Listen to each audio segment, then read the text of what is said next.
toutes et à tous, bienvenue dans cette nouvelle vidéo qui s'adresse prioritairement aux parents, mais aussi aux élèves qui entrent cette année en classe de 3e.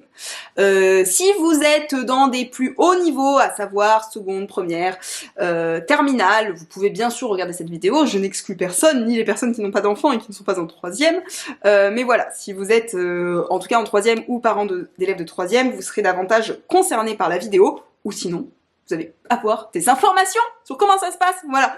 Et si vous êtes également professeur principal de 3e, ça peut être bien, du coup, de rappeler, voilà, toutes ces informations que vous allez rabâcher au cours de l'année à vos élèves pour leur faire savoir qu'il y a 3 paliers essentiels à retenir dans cette année de 3e, 3, c'est à croire que c'est fait exprès.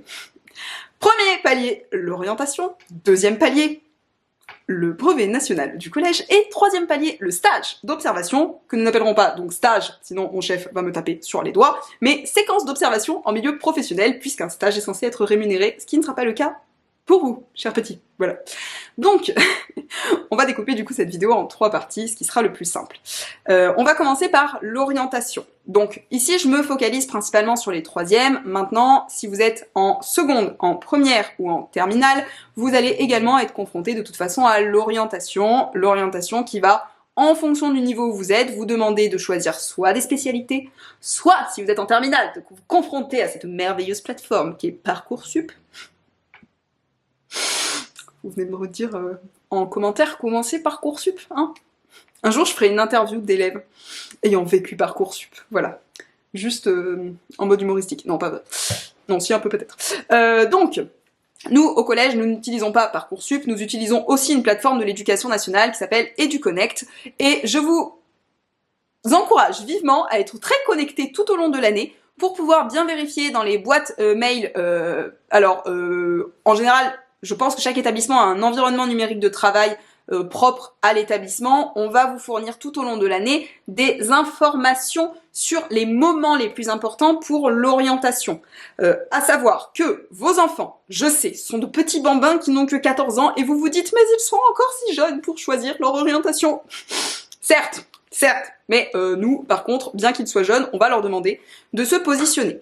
Cette année, l'objectif surtout, c'est de savoir si vos enfants, si ils veulent, et si vous allez les accompagner vers cet objectif, pour qu'ils puissent aller soit vers une filière générale, soit vers une filière professionnelle, soit vers une filière de CAP, pour faire dans un CFA, pour pouvoir aller vers un métier spécifique. Il faut savoir, avant toute chose, cassons les stéréotypes pour commencer, ce n'est pas d'un côté nous allons envoyer tous les bons, et de l'autre côté nous allons envoyer tous les nuls. Non. La question que vous devez vous poser, c'est, en tant que enfant, là je parle aux élèves, mais en tant que parent, vous pouvez poser la même question à vos enfants, à savoir, est-ce que vous vous voyez faire des études longues, ou est-ce que vous vous voyez faire des études courtes? En gros, CFA Pro, c'est une insertion rapide dans la voie professionnelle. Ça ne veut pas dire que vous ne pourrez pas faire d'études supérieures. On peut faire un BTS, on peut refaire des études en fac, plus complexes, pas impossible. En ce qui concerne la filière générale, si vous vous contentez d'avoir le bac, vous n'aurez pas de travail. Voilà, vous aurez de la chance parce qu'il y a des gens qui sont très doués pour rebondir, ça ne veut pas dire non plus que vous n'aurez rien, mais plus compliqué aussi, ça veut dire qu'on se destine généralement vers un bac plus 3, bac plus 5, une fois qu'on a fini du coup la filière générale. Donc c'est ça la première question à se poser. Si vous avez une idée précise d'un métier ou d'un secteur qui vous intéresse, c'est cool. Si vous avez pas du tout d'idée, je vous conseille déjà d'aller sur les différentes plateformes d'orientation qui existent, par exemple, comment il s'appelle, Oriane, ou l'UNICEP, non, pas l'UNICEP, ONICEP, pardon. Voilà, donc dessus vous pourrez trouver par exemple des quiz qui vous permettront de voir un petit peu les différents domaines dans lesquels vous vous représentez en termes d'orientation, dans lesquels vous êtes le plus doué. C'est pas parce que par contre ONICEP vous dira voilà, moi je pense que t'es très doué en administratif que vous êtes obligé de faire archiviste, hein. D'accord? Moi ONICEP il me dit toujours que je suis doué en administratif, pourtant j'ai fait prof. Bon, vous me direz il y a aussi un côté administratif. Mais voilà, c'est pas pour ça que vous êtes obligé de vous enfermer dans ce que dira ONICEP.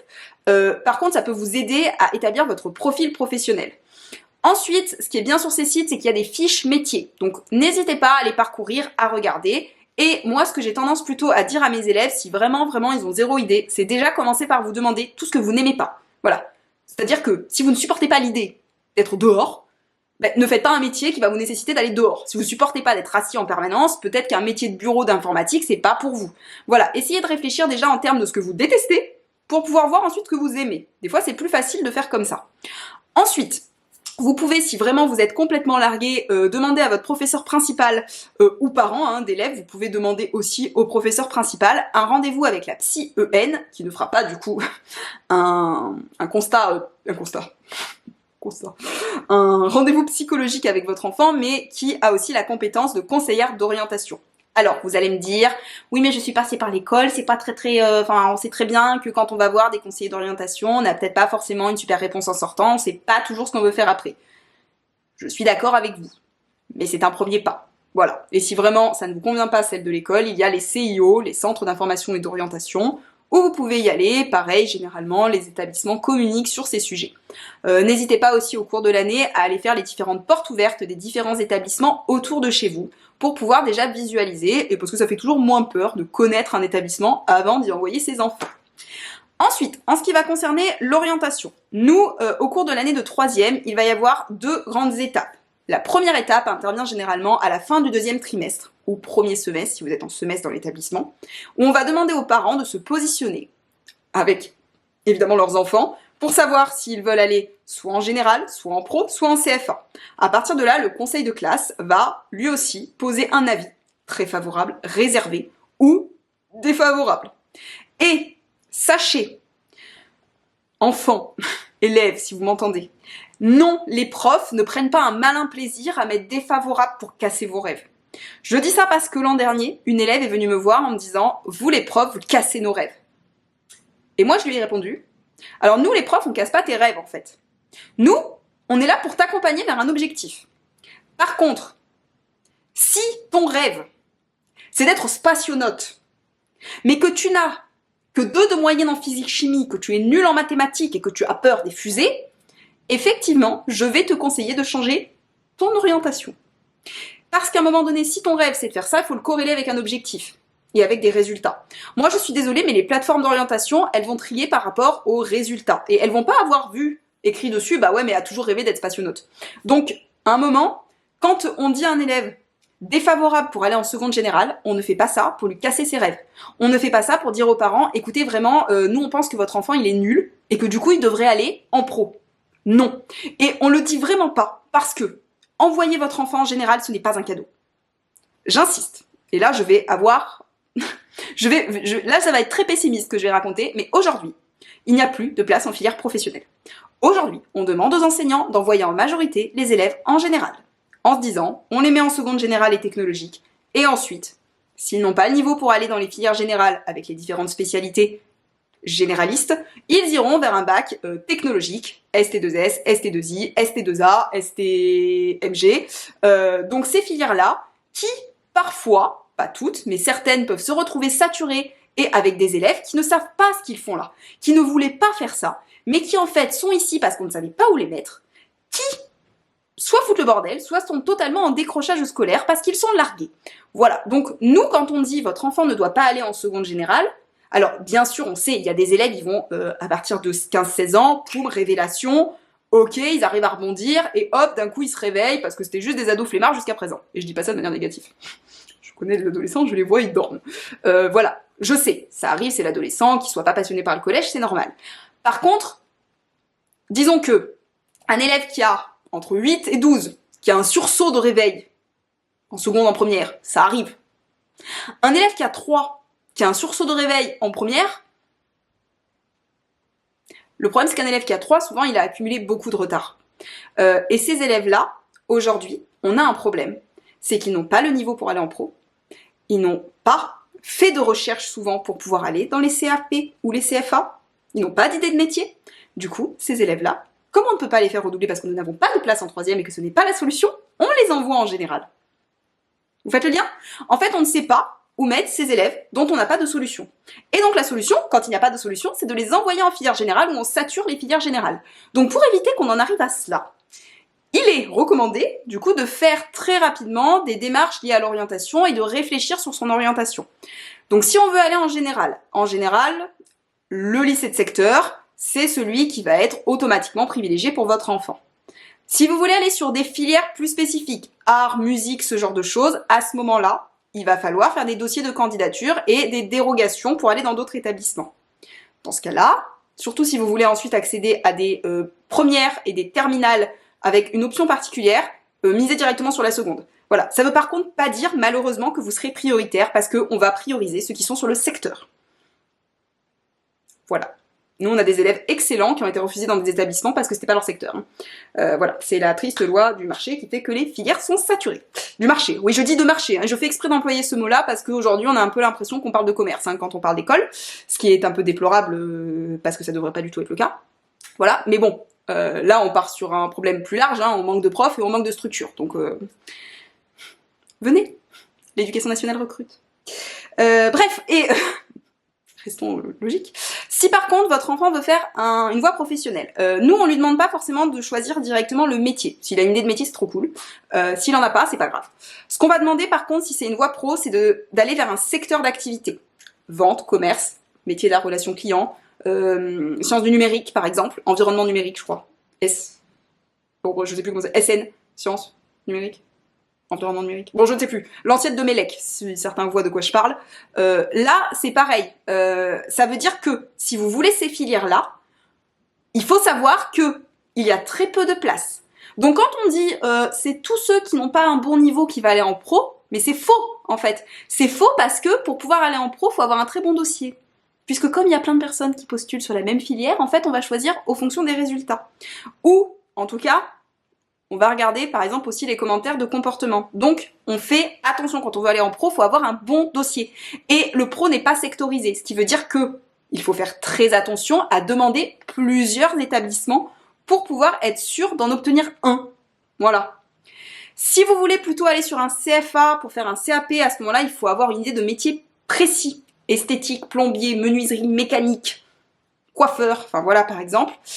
Gardez à l'idée que tout ce qui est sous contrat scolaire, c'est-à-dire où vraiment l'enfant n'est qu'à l'école, c'est réservé en priorité aux élèves Ulysse et SECPA. Donc aux élèves en inclusion localisée parce qu'ils ont des troubles liés à des handicaps ou des élèves qui ont des troubles d'apprentissage. On va les mettre en priorité donc sans patron, avec des stages. Par contre, si vous êtes issu d'une filière générale, vous pouvez bien sûr aller en CFA, il n'y a pas de condition d'interdiction d'aller en CFA. Par contre, dans ce cas-là, il va falloir trouver un patron, puisque souvent, c'est en alternance avec une entreprise, enfin un patron, et ensuite l'école. Voilà. Et là où il faut faire attention, c'est que souvent les CFA sont pas toujours à côté de chez soi, ce qui rend des fois plus compliqué les éventuels déplacements. Voilà.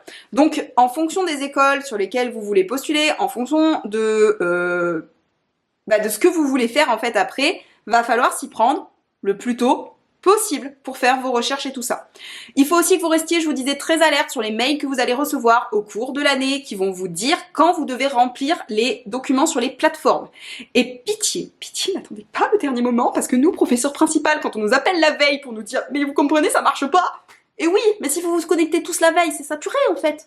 Donc, on s'y met le plus tôt possible. Voilà. Surtout, vous allez voir, ils sont adeptes sur ces plateformes pour faire des mises à jour au moment où on se connecte tous.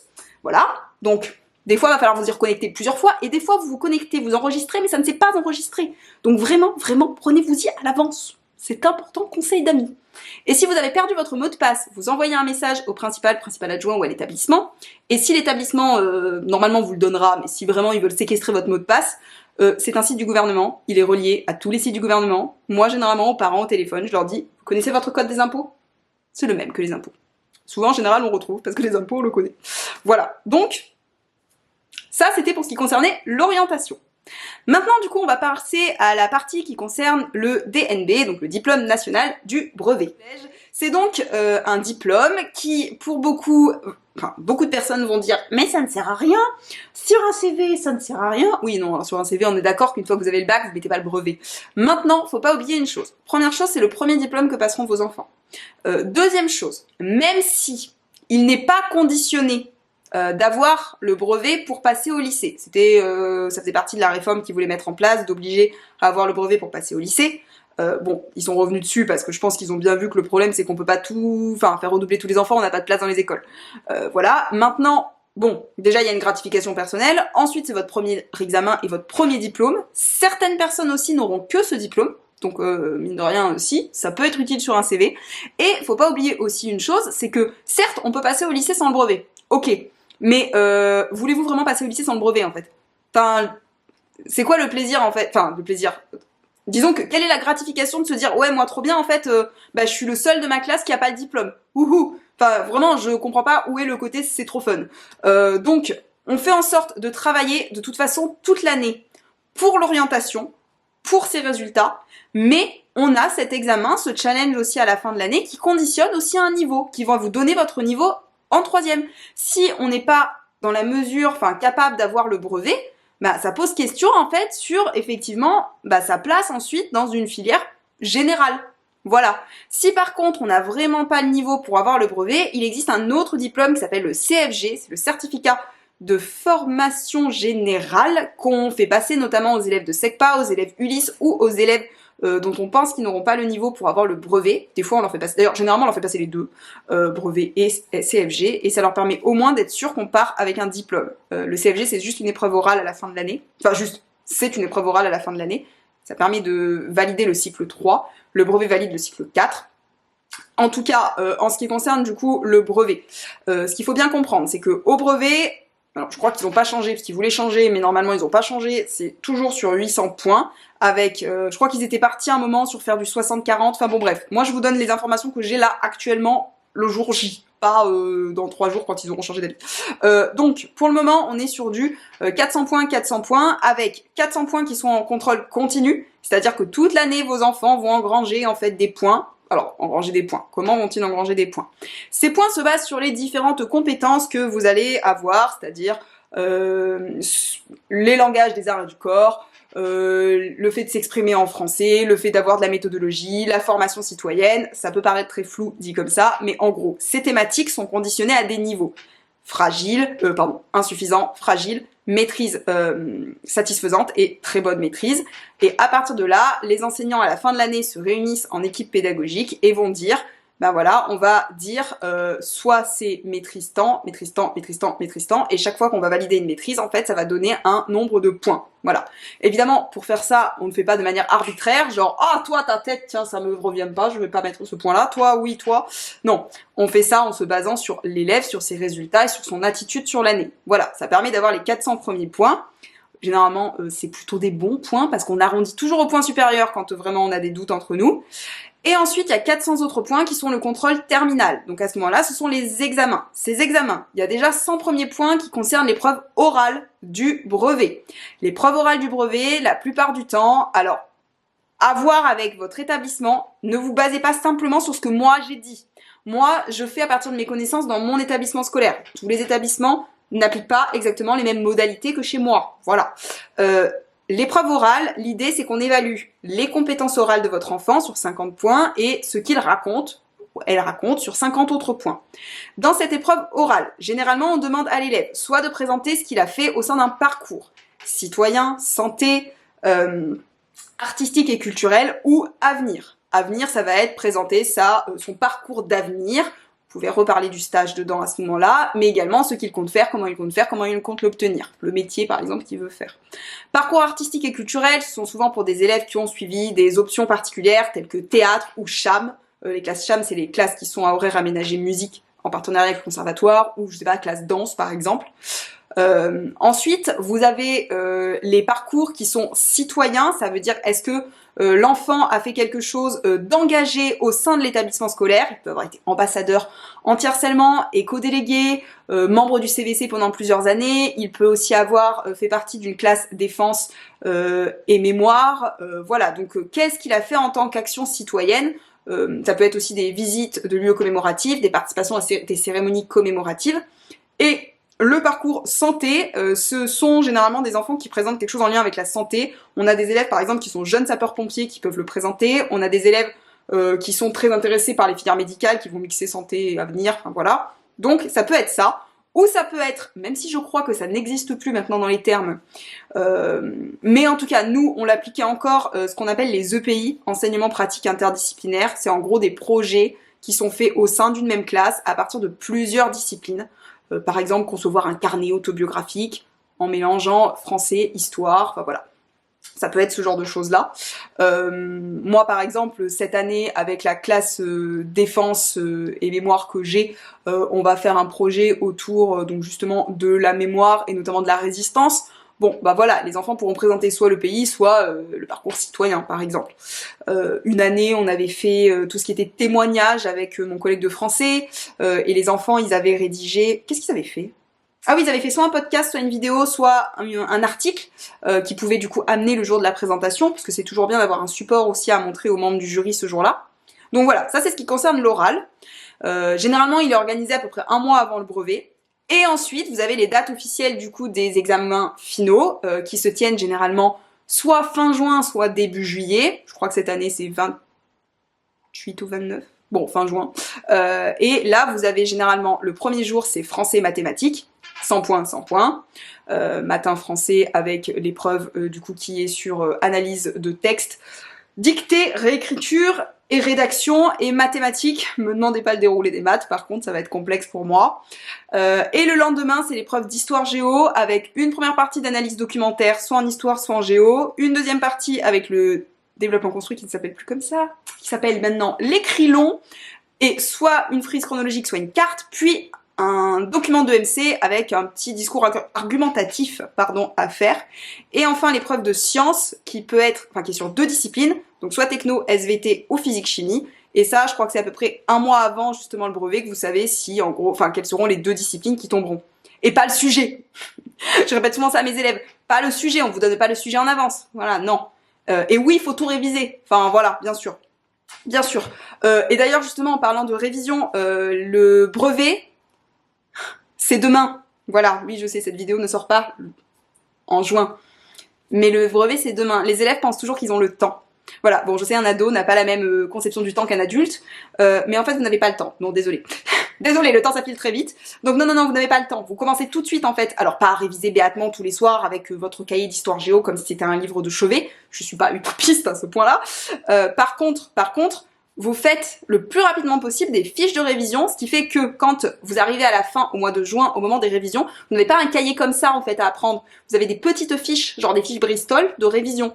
Et c'est plus pratique de faire les fiches au fur et à mesure de l'année pour les avoir, plutôt que paniquer le jour où ça arrive et où on vous dit faut tout réviser dans le cahier. Voilà.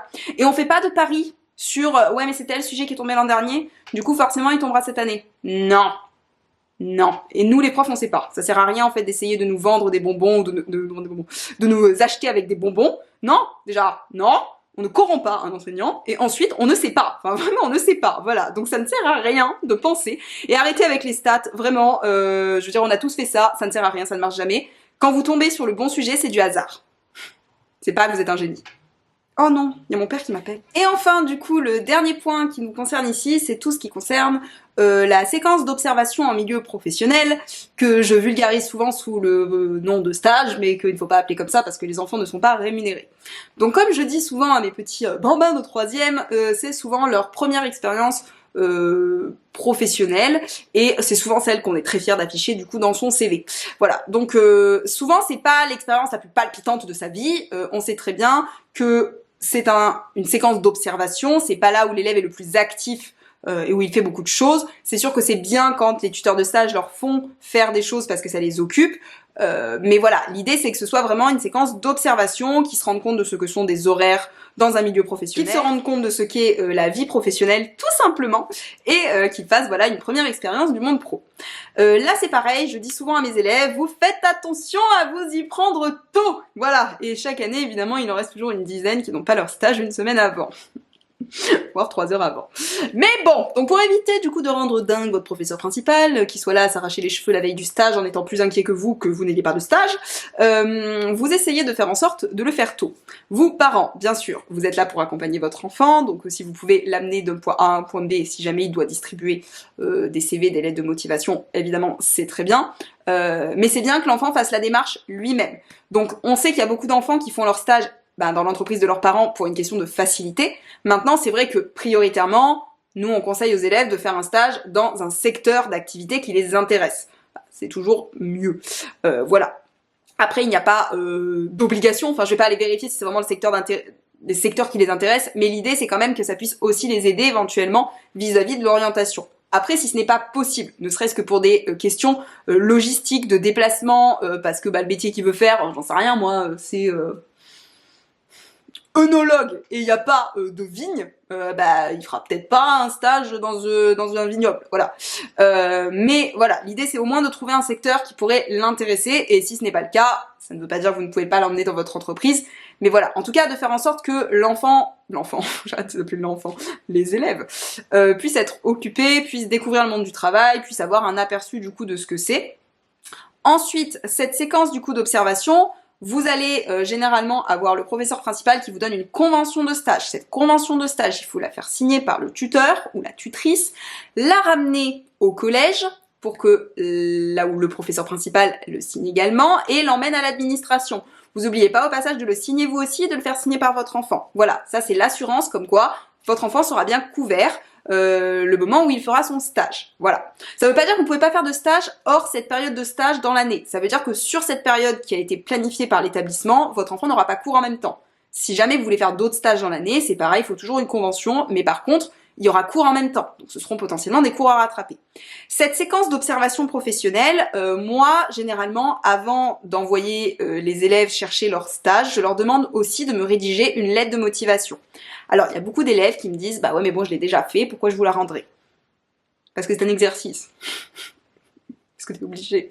Non, parce qu'en fait, bon, bien sûr, il y en a, oui, c'est inné, vous savez faire une lettre de motivation, bravo, félicitations, mais il y a des élèves qui ne savent pas ce que c'est. Il y a des enfants qui sont accompagnés par leurs parents, il y a des enfants qui ne le sont pas.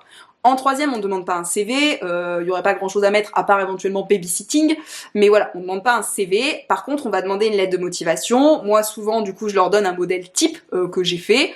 Je leur apprends à mentir. Non. Je leur dis, on met en avant ses qualités. Vraiment. Genre, si vous êtes tout le temps retardataire, vous marquez pas, je suis quelqu'un de retardataire. Vous marquez, je suis quelqu'un de ponctuel, d'organisé, de sérieux. Voilà.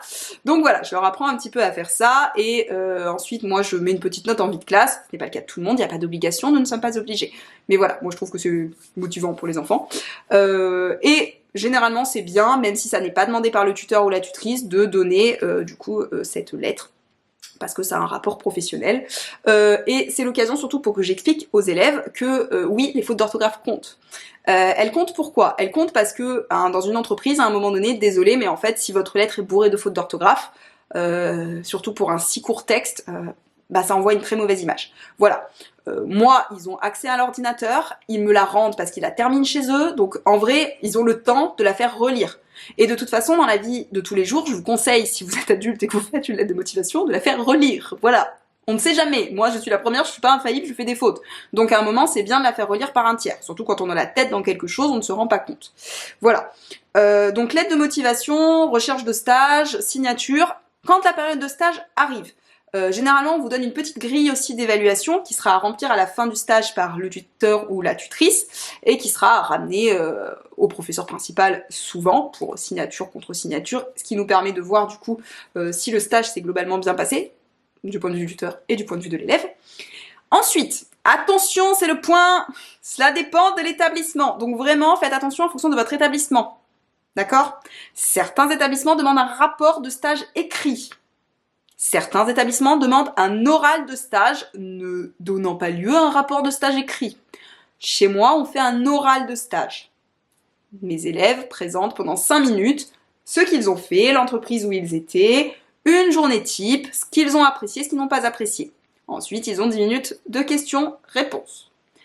Mais certains établissements ne font pas ça. D'accord? Je vous dis ça parce que moi, chaque année, je dis donc pour l'oral de stage, et on me dit « Oui, mais dans l'autre collège, il fait un rapport !» Et oui, mais on n'est pas dans notre collège.